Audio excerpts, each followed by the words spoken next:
तो cathode rays की properties हम लोगों ने डिस्कस करी अभी, और इससे पता पड़ा इलेक्ट्रॉन की डिस्कवरी के बारे में। ठीक है, अब बात करते हैं हम डिस्कवरी ऑफ प्रोटॉन। तो गोल्डस्टीन ने क्या करा हुआ है, गोल्डस्टीन ने विलियम क्रुक्स के एक्सपेरिमेंट को रिपीट किया, और विलियम क्रुक्स के एक्सपेरिमेंट को रिपीट किया तो वो क्या देखते हैं कि यहाँ पर जो हम गैस ले रहे हैं, मान लीजिए आपने हाइड्रोजन गैस ली हुई है और विलियम क्रुक्स के एक्सपेरिमेंट को आप रिपीट कर रहे हैं, तो अब ये जो कैथोड है, कैथोड के पीछे वाली ग्लास वॉल जो है वो चमकने लगी है। ठीक, कैथोड जो लिया हुआ है, कैथोड के पीछे वाली ग्लास वॉल चमकने लगी है। तो उसने यहाँ पे कंक्लूजन निकाला कि जरूर एनोड की तरफ से, एनोड पे से नहीं बोल रहा हूँ, एनोड की तरफ से कुछ रेज आ रही हैं और जो कैथोड को क्रॉस कर रही हैं और पीछे जा कर के टकरा रही हैं। परफोरेटेड कैथोड लेना है यहाँ पे, पोरस। ठीक है, इन रेज को उन्होंने नाम दिया गोल्डस्टीन ने एनोड रेज। इन्हें कैनाल रेज भी कहा जाता है, ध्यान रखिएगा, है ना। तो एनोड रेज या कैनाल रेज इसको नाम दिया हुआ है गोल्डस्टीन ने। क्लियर, इनकी सारी की सारी प्रॉपर्टीज कैथोड रेज जैसी ही हैं, एनोड रेज की सारी प्रॉपर्टीज कैथोड रेज जैसी ही हैं। बस यहाँ पर ये ध्यान रखिएगा डिफरेंस में, anode rays are positively charged. ठीक, जैसे मान लीजिए आपने यहाँ हाइड्रोजन गैस ली हुई होती और जब बहुत ज़्यादा पोटेंशियल आपने दिया हुआ है, 10,000 वोल्ट दिया हुआ है, तो इसमें से क्या रिलीज हो गए हैं, इलेक्ट्रॉन, और ये काय में कन्वर्ट हो गया है H पॉजिटिव में। यदि हम इसको ऐसा सोचते हैं, H से एक इलेक्ट्रॉन रिलीज हुआ और H पॉजिटिव बना हुआ है, तो जरा इसको ध्यान से देखिएगा आप कैसे हुआ होगा। हाइड्रोजन में कितना प्रोटॉन है, 1, इलेक्ट्रॉन कितना है 1, और न्यूट्रॉन कितना है 0। अब एक इलेक्ट्रॉन रिलीज हो गया, एक इलेक्ट्रॉन रिलीज हो गया, तो प्रोटॉन तो अभी भी 1 बचा हुआ है, लेकिन इलेक्ट्रॉन और न्यूट्रॉन्स 0 हैं।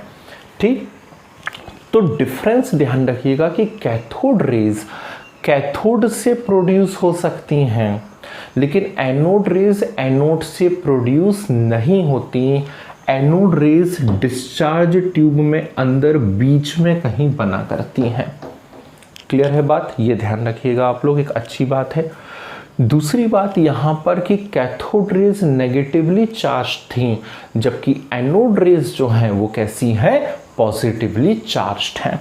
So anode rays are positively charged, एक अच्छा पॉइंट है जो हमें मालूम होना चाहिए। फिर नेक्स्ट हम बात करें, कैथोड रेज क्या कर रही थी, कैथोड रेज एक्सरे प्रोड्यूस कर रही थी। ये एक्सरे प्रोड्यूस नहीं करती हैं, ठीक है ना। वो इलेक्ट्रिकल फील्ड में किस तरफ जा रही थी, पॉजिटिव टर्मिनल की तरफ। ये कहाँ पर जाती हैं, नेगेटिव टर्मिनल की तरफ जाती हैं। क्लियर है, तो ये कुछ डिफरेंस है कैथोड रेज और एनोड रेज में।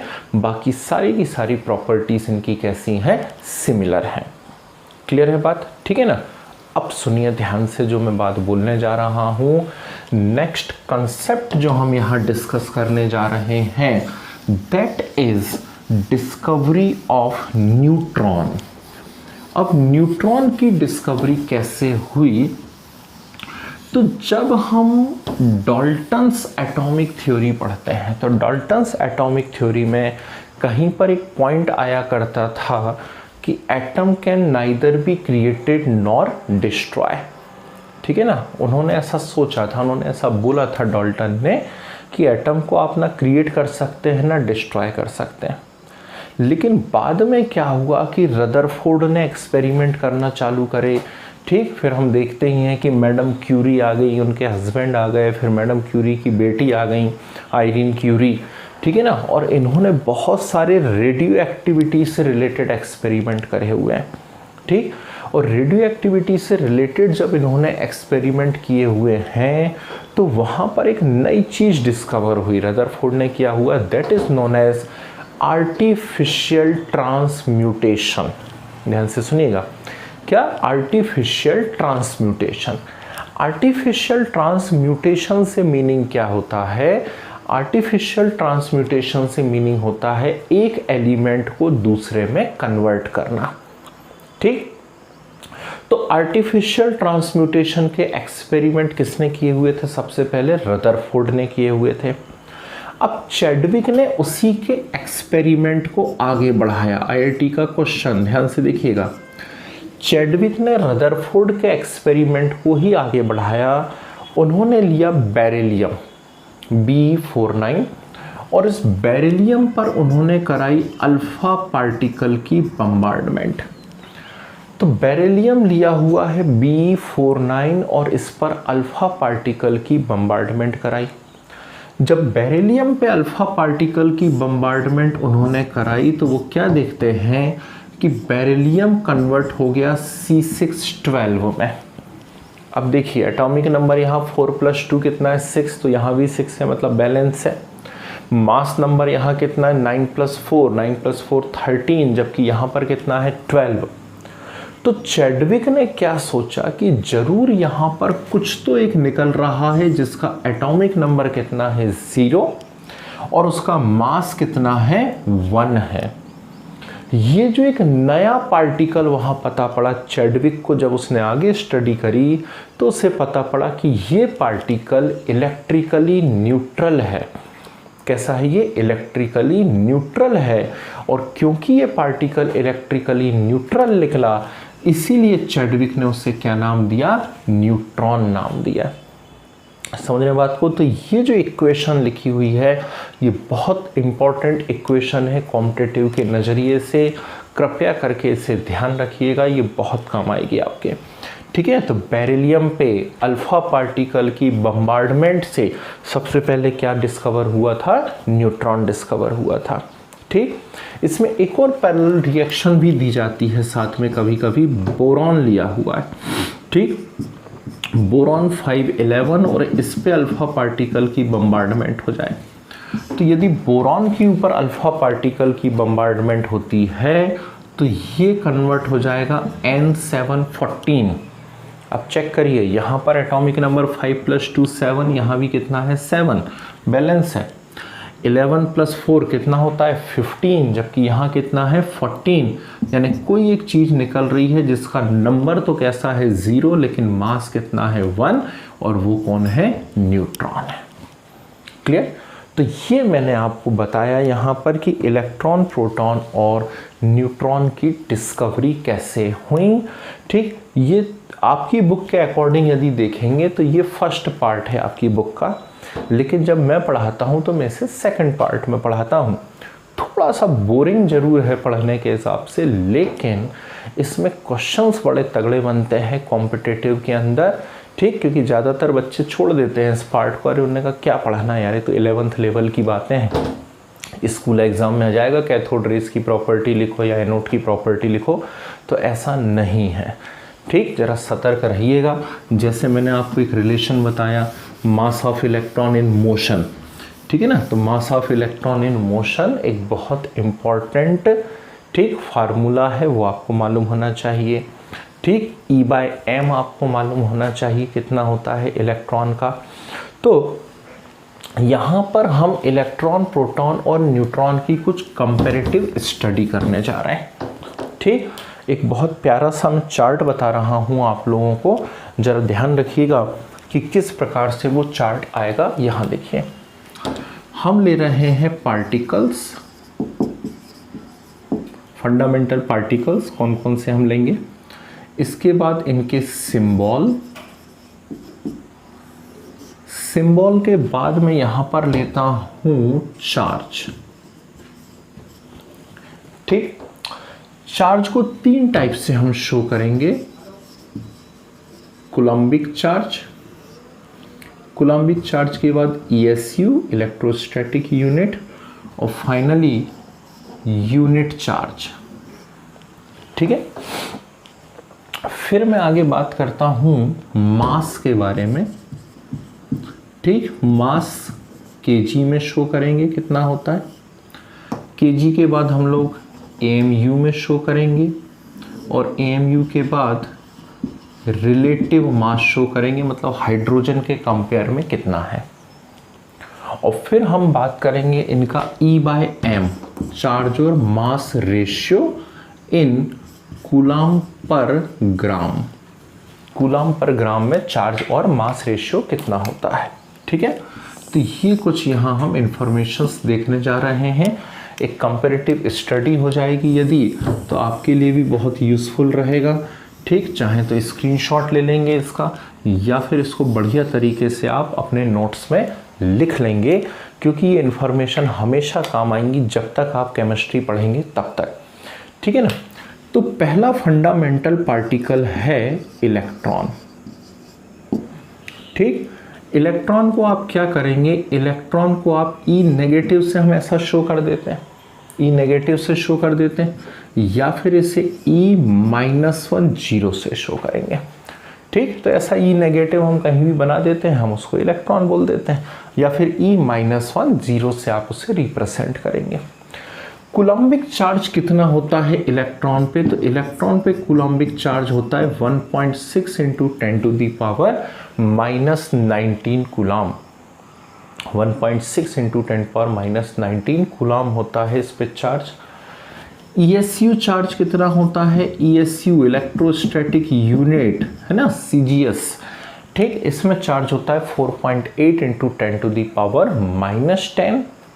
और यूनिट चार्ज कितना होता है, यूनिट चार्ज होता है -1। क्लियर, तो ये डिफरेंट टाइप से चार्ज को हमें मालूम होना चाहिए। और इम्पॉर्टेंट बात है भाई, ध्यान रखना, चाहे कूलम्बिक चार्ज हो चाहे ESU में चार्ज हो। ठीक, मास की बात करते हैं, केजी में इलेक्ट्रॉन का मास कितना होता है, तो केजी में इलेक्ट्रॉन का मास है 9.1 × 10⁻31 kg। ठीक है, सीधे सीधे पढ़ाई करते चले जाना है भाई, है ना, कोई फालतू बात नहीं क्लास में किसी भी प्रकार की। ठीक, डेटा बड़ा कीमती है और समय बड़ा कीमती है, फ्यूचर बड़ा कीमती है हमारा, है ना। तो 9.1 × 10⁻31 kg क्या होता है, मास ऑफ इलेक्ट्रॉन होता है। ठीक, kg है ना। AMU की बात करें, atomic mass unit, atomic mass unit में होता है 0.000543। ठीक, 0.000543 होता है AMU में इलेक्ट्रॉन का मास। और रिलेटिव मास कितना होता है, रिलेटिव मास से मतलब है यहाँ पर हाइड्रोजन के कंपेयर में, तो हाइड्रोजन के कंपेयर में इसका होता है 1/1837। ठीक, हाइड्रोजन से आप कंपेयर करोगे तो कितना आएगा, 1/1837 होता है। क्लियर। E/m क्या है इलेक्ट्रॉन का, तो अभी थोड़ी देर पहले भी मैंने आपको बताया था, इसका E/m है 1.76 × 10⁸। ठीक, कूलम पर ग्राम, ये है इसका E/m किसका, इलेक्ट्रॉन का।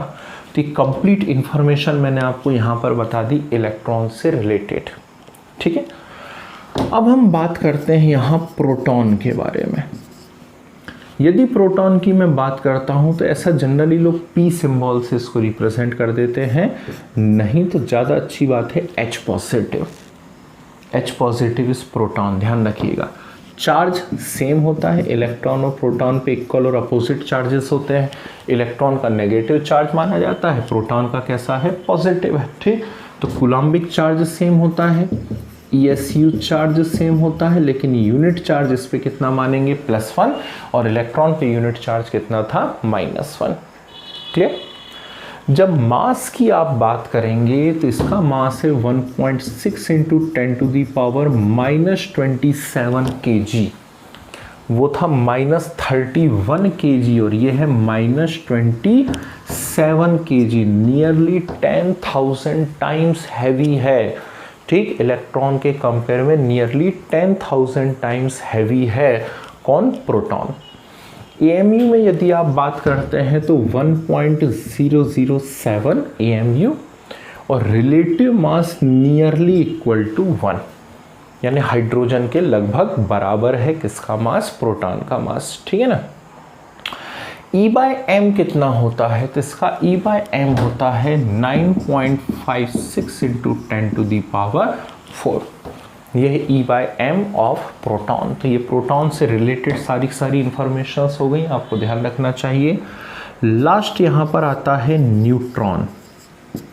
ठीक, न्यूट्रॉन को इन जनरल n से ही रिप्रेजेंट कर देते हैं, नहीं तो ज़्यादा सही सिंबल N01 है, ध्यान रखिएगा, अभी थोड़ी देर पहले हम बात कर रहे थे।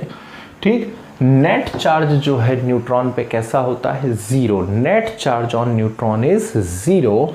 ठीक, तो कूलम्बिक चार्ज ज़ीरो है उसके ऊपर, ESU चार्ज, और यूनिट चार्ज भी कैसा है, ज़ीरो न्यूट्रॉन पर। ठीक है, मास की हम बात करें तो प्रोटॉन न्यूट्रॉन के मास ऑलमोस्ट इक्वल होते हैं, मतलब आप यहाँ पे 1.6 × 10⁻27 kg लिख सकते हैं, कोई दिक्कत नहीं है।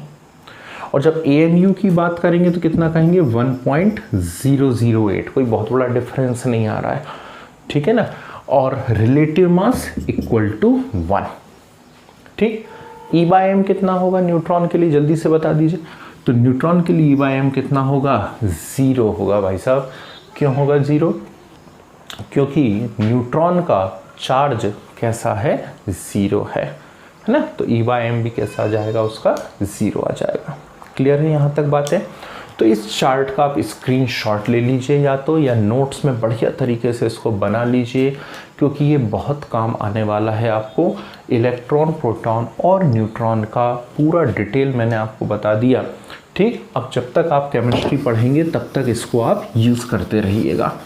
क्लियर है बात, ठीक है ना। चलिए, तो इलेक्ट्रॉन डिस्कवर्ड हो गया है आज, प्रोटॉन भी डिस्कवर हो गया है, न्यूट्रॉन डिस्कवर हो गया है, नोबेल प्राइज़ आप लोगों को मिलने ही वाला है, ठीक है ना। बस लगे रहिए इसी प्रकार से और अगले कंसेप्ट पे पहुंचिए बिना टाइम खराब करे।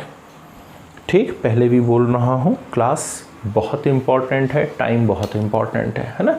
तो कोई फालतू बातें नहीं क्लास के अंदर, सिर्फ और सिर्फ पढ़ाई। तो इसीलिए हम तुरंत बिना टाइम खराब करें नेक्स्ट कंसेप्ट पर पहुंच रहे हैं, और वो है एटॉमिक नंबर। एटॉमिक नंबर क्या होता है, सबसे पहले इसके बारे में जरा बात करी जाए। तो एटॉमिक नंबर मोसले ने इंट्रोड्यूस करा हुआ है, ध्यान रखिएगा।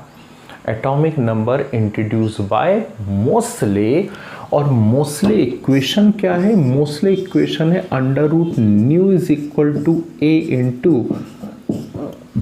× z-b। ये मोसले इक्वेशन होती है, आपको ध्यान रहना चाहिए। ठीक, इस इक्वेशन को हम ऐसा लिखेंगे, √μ = az-ab, या √μ = -ab + az। क्लियर। बहुत सारे ग्राफ मैं आप लोगों को सिखाऊंगा, अभी बिल्कुल एकदम स्टार्टिंग है, इसलिए ग्राफ थोड़ा सा आपको समझने में प्रॉब्लम होगी। यहाँ स्ट्रेट लाइन इक्वेशन लगाई जाती है, y = c + mx हम लोग बोला करते हैं। ठीक तो जब स्ट्रेट लाइन इक्वेशन लगाई जाती है तो इनका क्या क्या मीनिंग होता है वो सीखेगा। 12th में तो बहुत यूज़ होती है स्ट्रेट लाइन इक्वेशन, और 11th में अभी धीरे धीरे आज भी सीख लीजिए आप। इसके बाद मैं आपको इसमें करीब 25 से 30 ग्राफ की प्रॉब्लम्स करवाऊंगा इसी यूनिट के अंदर, क्योंकि बहुत पढ़ना बाकी है अभी। फोटो इलेक्ट्रिक इफेक्ट और स्पेक्ट्रम और जाने कितनी चीज़ें आएंगी, तो उसमें हम इसको और एक्सप्लेन करेंगे ग्राफ को। बाकी फिर आपके मैथ्स और फिजिक्स के टीचर तो बताएंगे ही आपको कि अलग अलग ग्राफ कैसे बनाए जाते हैं, क्या करना है उसके अंदर। तो ये y शो करता है अलोंग y एक्सेस, और x शो करता है अलोंग x एक्सेस, है ना। तो सबसे पहले तो इसे बना लिया जाए कि y एक्सिस पे कौन आने वाला है, √μ। न्यू बोलने का इसको, न्यू कौन है यहाँ पर, न्यू है फ्रिक्वेंसी। ठीक है, न्यू कौन है यहाँ पर, फ्रिक्वेंसी है, तो √μ y एक्सिस पे आ गया। x एक्सिस पे कौन आ रहा है, z। z कौन है भाई, z है यहाँ atomic number, z atomic number है। ठीक, a और b कौन नज़र आ रहे हैं यहाँ पर, तो ये जो a और b नज़र आ रहे हैं ये कांस्टेंट है, मोसले ने इंट्रोड्यूस करे हुए हैं, ये कांस्टेंट है। क्लियर है बात। तो जब हम इसका ग्राफ बनाते हैं तो ये स्ट्रेट लाइन इक्वेशन है, यानी कि स्ट्रेट लाइन बनेगी। अब स्ट्रेट लाइन की बहुत सारी वैरायटी होती है, ऊपर से नीचे जाती है, नीचे से ऊपर जाती है, ओरिजिन से स्टार्ट होती है, यहाँ से स्टार्ट होती है, यहाँ से स्टार्ट होती है। तो मैं थोड़ा सा सिखाने की कोशिश करता हूँ, क्योंकि अभी आपको मेरी रिस्पॉन्सिबिलिटी नहीं बनती है ये पूरा आपको स्ट्रेट लाइन इक्वेशन की एप्लीकेशन सिखाना। ठीक, आपके मैथ्स या फिजिक्स के टीचर आपको बताएंगे, पर जो मेरे काम का है वो मैं बता देता हूँ। z का जो मल्टीपल होता है, ठीक, यानी x का जो मल्टीपल है m, वो होता है स्ट्रेट लाइन का स्लोप। ठीक, ऊपर से नीचे जा रही है, नीचे से ऊपर जा रही है, वो स्लोप होता है उसका। ठीक है ना, tan थीटा से भी आप कैलकुलेट कर सकते हैं उसे। अब कैसे पहचानेंगे कि लाइन ऊपर से नीचे जा रही है, नीचे से ऊपर जा रही है? ध्यान से सुनिएगा। यदि ये m पॉजिटिव है, कैसा है, पॉजिटिव है, तो लाइन नीचे से ऊपर जाएगी, और यदि ये नेगेटिव है तो लाइन ऊपर से नीचे जाएगी, ऐसे। तो एक बात तो कंफर्म हो गई कि ये लाइन नीचे से ऊपर जाने वाली है। इतनी बात समझ में आ गई सभी लोगों को? ठीक, अगली बात सुनिए। ये C क्या होता है? C होता है इंटरसेप्ट। इंटरसेप्ट का मीनिंग क्या होता है? यदि C की जगह कुछ नहीं है, ध्यान से सुनिएगा, यदि C की जगह कुछ नहीं है, यहाँ यदि कुछ नहीं होता है ना, C होता ही नहीं, सिर्फ इक्वेशन बन जाती y = mx, C की जगह कुछ नहीं आ रहा होता, ठीक, तो फिर हमेशा जो स्ट्रेट लाइन बनती है वो ओरिजिन से चालू होती है। क्लियर? क्या क्या बताया मैंने? y का मतलब होता है y एक्सिस पे बनाइए, x का मीनिंग होता है जो चीज़ यहाँ पे कंपेयर हो रही है उसको x एक्सिस पे लिखिए। ठीक, x के मल्टीपल में जो बात आती है, जो m यहाँ पर दिख रहा है, वो स्ट्रेट लाइन का स्लोप होता है, ढाल। tan थीटा से भी आप मेजर कर सकते हैं। यदि ये m नेगेटिव है तो लाइन ऊपर से नीचे जाएगी, यदि ये m पॉजिटिव है तो लाइन नीचे से ऊपर जाएगी। क्लियर? ठीक, तो एक बात तो कंफर्म हो गया कि इस वाली इक्वेशन में m पॉजिटिव है तो लाइन नीचे से ऊपर जाने वाली है। अगली बात सुनिए। C होता है इंटरसेप्ट। इंटरसेप्ट मतलब ओरिजिन और एक्सिस के बीच का डिस्टेंस। ठीक, यदि C किसी से कंपैरेटिबल नहीं है, C किसी से कंपैरेटिबल नहीं है, तो ये जो है ये हमेशा ओरिजिन से चालू होगी। C की जगह यदि कुछ नहीं आ रहा है तो स्ट्रेट लाइन हमेशा ओरिजिन से चालू होगी। क्लियर? यदि C किसी पॉजिटिव वैल्यू से कंपेयर हो रहा है, यदि C किसी पॉजिटिव वैल्यू से कंपेयर हो रहा है, तो लाइन y एक्सिस में कहीं ऊपर से चालू होगी, y एक्सिस में ऊपर से चालू होगी। और C यदि किसी नेगेटिव वैल्यू से कंपेयर हो रहा है तो लाइन x एक्सिस में कहीं आगे से चालू होगी। तो यहाँ पे यदि मैं कंपेयर करता हूँ तो C एक नेगेटिव से कंपेयर हो रहा है तो लाइन यहाँ कहीं से चालू होगी, ऐसे। इसका मतलब वो यहाँ कहीं आई है नीचे। समझ रहे हैं बात को? तो ये बन गया यहाँ पर भाई ग्राफ। आपको याद रखना है, एक कॉम्पिटिटिव के नज़रिए से बड़ा इंपॉर्टेंट क्वेश्चन है मोसले इक्वेशन। ठीक, तो मोसले इक्वेशन क्या है? मोसले इक्वेशन है √μ = a × z - b, where nu is frequency, z is atomic number and a and b are constant। Clear है बात? तो बात फिर वहीं घूम फिर करके आ गई, व्हाट इज एटॉमिक नंबर। तो हमारे पास जो IUPAC का तरीका है रिप्रेजेंट करने का, कि ऐसे रिप्रेजेंट करा जाता है XZA। अब इसका क्या मीनिंग होता है XZA का? यहाँ X किसी भी एलिमेंट को बता रहा है, जो लेफ्ट साइड नीचे लिखा हुआ है वो उसका एटॉमिक नंबर है, और जो लेफ्ट साइड ऊपर लिखा हुआ है वो उसका मास नंबर है। ध्यान रखिएगा। तो X एलिमेंट है, लेफ्ट साइड नीचे उसका एटॉमिक नंबर है, और लेफ्ट साइड ऊपर क्या है? उसका मास नंबर है। ठीक है। एटॉमिक नंबर क्या होता है? तो एटॉमिक नंबर होता है नंबर ऑफ प्रोटॉन्स। कभी भी नंबर ऑफ इलेक्ट्रॉन को एटॉमिक नंबर नहीं बोलिएगा।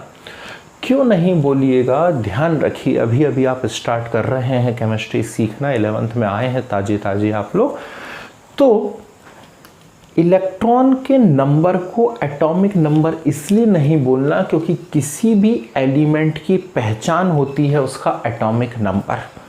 हाइड्रोजन का 1 है, कार्बन का 6 है, सोडियम का 11 है, और एटॉमिक नंबर हमेशा कांस्टेंट होता है, ये वेरी नहीं कर सकता, चेंज नहीं कर सकता, ठीक। लेकिन हम जानते हैं कि इलेक्ट्रॉन डोनेट भी किए जा सकते हैं और रिसीव भी किए जा सकते हैं, तो इलेक्ट्रॉन के नंबर तो वेरिएबल्स हैं, ठीक है ना, लेकिन एटॉमिक नंबर हमेशा कैसा रहता है, कांस्टेंट।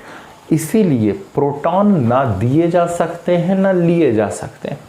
न्यूक्लियस में से निकाल के किसी को प्रोटॉन मत दे देना, नहीं तो हिरोशिमा नागासाकी बन जाएगा मोहल्ले में, ठीक है ना। तो इसीलिए कैसे होते हैं, हमेशा कांस्टेंट होते हैं। लेकिन एक न्यूट्रल एटम की बात करें तो हमेशा याद रखिएगा, न्यूट्रल एटम में प्रोटॉन और इलेक्ट्रॉन के नंबर्स इक्वल होते हैं। भले ही नंबर इक्वल हैं, लेकिन फिर भी atomic number means number of electrons नहीं कहलाएगा, वो नंबर ऑफ प्रोटॉन ही कहलाएगा, ध्यान रखना है, ठीक। दूसरी बात, मास नंबर ए क्या होता है, ए होता है न्यूट्रॉन प्लस प्रोटॉन, ठीक, न्यूट्रॉन प्लस प्रोटॉन, है ना। एक मैं अगली टर्म यूज करूंगा नेक्स्ट वीडियो में, न्यूक्लियॉन्स। तो न्यूक्लियॉन्स क्या होते हैं, न्यूक्लियॉन्स होते हैं न्यूट्रॉन प्लस प्रोटॉन, ठीक है ना। तो A is equal to n plus p, तो यदि मुझे न्यूट्रॉन निकालना है तो न्यूट्रॉन कैसे निकलेगा, A माइनस पी, पी मतलब क्या है, Z, तो न्यूट्रॉन निकलेगा A minus Z। Means mass number में से एटॉमिक नंबर को माइनस कर दीजिए, यदि मास नंबर में से एटॉमिक नंबर को आप माइनस कर देंगे तो आपको क्या मिल जाएंगे, न्यूट्रॉन्स मिल जाएंगे। आ रही है बात समझ में, ठीक। 2-3 एग्जांपल्स मैं आपको यहाँ पर बताने की कोशिश करता हूँ, ज़रा ध्यान से देखिएगा, ठीक है ना। चलिए इससे हम लोग हटा देते हैं अब, है ना, ग्राफ आपके काम का था। मान लीजिए मैं आपके सामने लेता हूँ Na 1123, तो इसका एटॉमिक नंबर 11 है, मीन्स प्रोटॉन कितने हैं इसमें, 11। जितने प्रोटॉन होते हैं हमेशा उतने ही इलेक्ट्रॉन होते हैं, तो इलेक्ट्रॉन भी कितने हो गए, 11। और न्यूट्रॉन की यदि मैं बात करता हूँ तो 23 माइनस 11 दैट इज 12। तो इसमें 11 प्रोटॉन्स मिले, 11 इलेक्ट्रॉन्स मिले, और न्यूट्रॉन्स कितने मिले मुझे, 12 न्यूट्रॉन्स मिले, ध्यान रखिएगा। अब मुझे मालूम है प्रोटॉन पे यूनिट चार्ज कितना है, +1, तो एक प्रोटॉन पे +1 है, तो 11 पे कितना हो जाएगा, +11। इलेक्ट्रॉन पे यूनिट चार्ज है -1, तो एक पे -1 है, तो 11 पे कितना हो जाएगा, -11। ये +11 -11 यहाँ पर कैंसिल हो गया, तो नेट चार्ज कितना मिल गया हमें, 0, ठीक। तो सोडियम या किसी भी एटम पे नेट चार्ज 0 होने के पीछे रीज़न क्या है, उसमें प्रोटॉन और इलेक्ट्रॉन के नंबर्स कैसे हैं, सेम है। मान लीजिए सोडियम 1 इलेक्ट्रॉन डोनेट कर देता है, यदि 1 इलेक्ट्रॉन डोनेट कर देता है तो प्रोटॉन तो अभी भी 11 ही रहेंगे, है ना, यानी चार्ज +11 ही रहेगा। लेकिन 1 इलेक्ट्रॉन डोनेट कर दिया तो अब इलेक्ट्रॉन कितने बचे, 10, तो चार्ज कितना हो गया, -10। न्यूट्रॉन भी चेंज नहीं हो सकते, न्यूट्रॉन भी उतने ही रहेंगे। तो अब +11 और -10, और +11 और -10 मतलब इसके ऊपर अब कितना चार्ज आ जाएगा, +1 चार्ज आ जाएगा। तो इलेक्ट्रॉन के डोनेट करने से पॉजिटिव चार्ज क्यों आता है, कैटायन क्यों बन जाता है, तो इलेक्ट्रॉन को डोनेट करने से पॉजिटिव चार्ज इसलिए आता है क्योंकि उस पर्टिकुलर आयन में इलेक्ट्रॉन के कंपेयर में पॉजिटिव चीज यानी प्रोटॉन्स के नंबर बढ़ जाते हैं, इसलिए उसके ऊपर कौन सा चार्ज आ जाता है, पॉजिटिव, ठीक। दूसरे एग्जांपल से सीखने की कोशिश करता हूँ। मान लीजिए मैं बात करता हूँ फास्फोरस की, P1531। अब यहाँ 15 एटॉमिक नंबर है, मतलब प्रोटॉन 15, तो चार्ज +15 हो गया। जितने प्रोटॉन होंगे, 50 बार बोल रहा हूँ, उतने ही इलेक्ट्रॉन्स होंगे, तो -15। और यहाँ पर न्यूट्रॉन 31 - 15 कितने हो गए, 16 हो गए। अब क्या करे, फास्फोरस जो है वो 3 इलेक्ट्रॉन्स को रिसीव कर ले। फास्फोरस यदि 3 इलेक्ट्रॉन को रिसीव कर ले तो प्रोटॉन तो उतने ही रहेंगे, लेकिन 3 इलेक्ट्रॉन रिसीव कर लेगा तो कितना हो जाएगा, -18 हो गया। और न्यूट्रॉन भी उतने ही रहेंगे, तो देखिएगा ध्यान से, +15 और -18, तो अब चार्ज कितना आ जाएगा, यहाँ पर चार्ज आ जाएगा -3। कितना आ जाएगा, -3 आ जाएगा। तो इलेक्ट्रॉन के लिए जाने पे नेगेटिव चार्ज क्यों आ रहा है, इलेक्ट्रॉन के लिए जाने पे नेगेटिव चार्ज इसलिए आ रहा है क्योंकि अब प्रोटॉन के कंपेयर में किसके नंबर्स इंक्रीज हो गए हैं, इलेक्ट्रॉन्स के नंबर इंक्रीज हो गए। ठीक, कैसा लिखूं, -3 ऐसा लिखूं या फिर ऐसा लिखूं कि दोनों सही है? ऐसे लिखना, नंबर पहले लिखना है, चार्ज बाद में बनाना है, ठीक है ना। 3 माइनस बोलते -3 है लेकिन एक्चुअल वो 3 नेगेटिव है। क्लियर।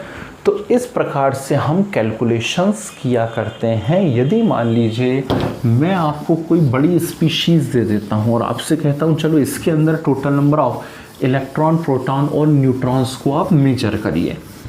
ठीक, इलेक्ट्रॉन, प्रोटॉन, न्यूट्रॉन मेजर करना है किसी बड़ी स्पीशीज़ के अंदर। जैसे मान लीजिए मैं आपको दे देता हूँ CO2, ठीक है, CO2 दे दिया। Total number of electron, proton, neutron निकालने, तो क्या करोगे आप, लिखोगे इसको C+2O लिखा। C क्या है, C612 और O क्या है 816, ठीक है। अब प्रोटॉन निकाले जाए तो इसका एटॉमिक नंबर 6 है तो 6, इसका 8 है तो 8, लेकिन 2 टाइम्स है तो 2 × 8 कितना आ गया, 22। ठीक, इलेक्ट्रॉन, जितने प्रोटॉन होते हैं उतने इलेक्ट्रॉन होते हैं भाई, तो इलेक्ट्रॉन भी 22। अब न्यूट्रॉन 12 - 6 6 और 16 - 8 8, तो न्यूट्रॉन भी कितने हो गए, 22 22 22 प्रोटॉन, इलेक्ट्रॉन और न्यूट्रॉन्स हैं किसके अंदर, CO2 के अंदर। क्वेश्चन चेंज कर दिया, मैंने आपसे कहा CO3 - 2 में बताओ कितने इलेक्ट्रॉन, प्रोटॉन और न्यूट्रॉन्स हैं। अब CO3 - 2 में कैसे मेजर करेंगे, तो C+3O और ऊपर चार्ज कितना है, -2, ठीक है। C है C612 और ये है 816, ठीक। तो हम सबसे पहले प्रोटॉन मेजर कर लें। प्रोटॉन यहाँ पर कितने, 6 + 3 × 8, ठीक, कितने हो गए, 30 हो गए। जितने प्रोटॉन होते हैं उतने ही इलेक्ट्रॉन होने चाहिए, तो इलेक्ट्रॉन भी कितने होने चाहिए इसके अंदर, 30 होने चाहिए। लेकिन अचानक नज़र पड़ी कि यार ऊपर -2 लगा हुआ है, और अभी अभी सिखाया कि नेगेटिव कब आता है, जब प्रोटॉन के कंपेयर में इलेक्ट्रॉन बढ़ जाते हैं। तो प्रोटॉन के कंपेयर में इलेक्ट्रॉन बढ़ गए हैं और कितना, 2 माइनस आया है 2, यानी जरूर 2 इलेक्ट्रॉन इंक्रीज हो गए। तो इनिशियली तो 30 थे, लेकिन 2 इंक्रीज हो गए तो कितने हो गए यहाँ, 32। क्लियर। और न्यूट्रॉन्स की बात करता हूँ तो 6 + 3 × 8, ये भी कितना आ गया, 30। तो इस प्रकार से आप मेज़र किया करते हैं इलेक्ट्रॉन, प्रोटॉन और न्यूट्रॉन्स को अलग अलग स्पीशीज में। क्लियर है बात, ठीक। तो नेक्स्ट वीडियो में हम डिस्कस करेंगे different atomic species, means isotope, isobar, isotone, isoelectronic etcetera. Clear है बात, ठीक है ना। चलिए।